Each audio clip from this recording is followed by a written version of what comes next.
Tinawag po ito na 4-stroke kasi kailangan ng piston na gumawa ng 4 na stroke para mabuo ang isang combustion cycle. Mula po doon sa pinakaibabaw na pwedeng puntahan ng piston, ang tawag po doon ay top dead center. Hanggang doon sa pinakamababang posisyon na pwedeng gawin ng piston na tinatawag namang bottom dead center. Yung pag-travel niya po mula dun sa taas hanggang sa baba, yun po ay counted as isang stroke. So vice versa, kung galing naman po siya sa baba at pumunta siya sa taas, counted po ulit yun as isang stroke uli. At ang isang stroke ay equivalent sa kalahating ikot ng sigunyal or 180 degrees. So ganito po magsisimula ang combustion cycle ng 4-stroke.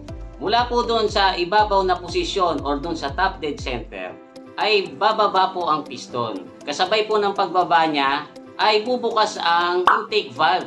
Kaya makakapasok po ang fresh na hangin mula sa labas ng makina. At dyan na din po pumapasok ang fuel para humalo doon sa fresh na hangin. Ang unang stroke na ito ay tinatawag na intake stroke. So pagdating po ng piston sa bottom dead center, sasarado na po ang intake valve. Aangat naman po ngayon yung piston. At dahil pareha sarado ang intake at saka exhaust valve, wala pong lalabasan yung hangin. Kaya ang hangin at ang fuel ay mako-compress hanggang makarating uli ang piston doon sa top dead center. At ang pangalawang stroke na ito ay tinatawag na compression stroke.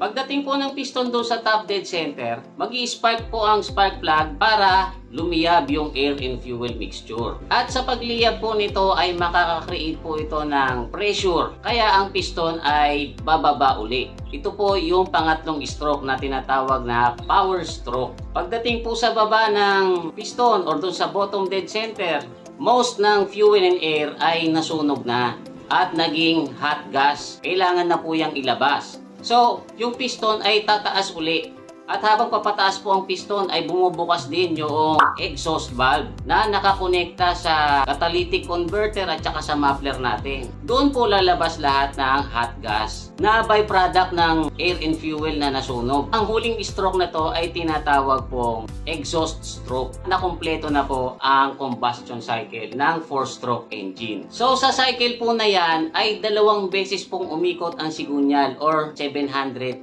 degrees.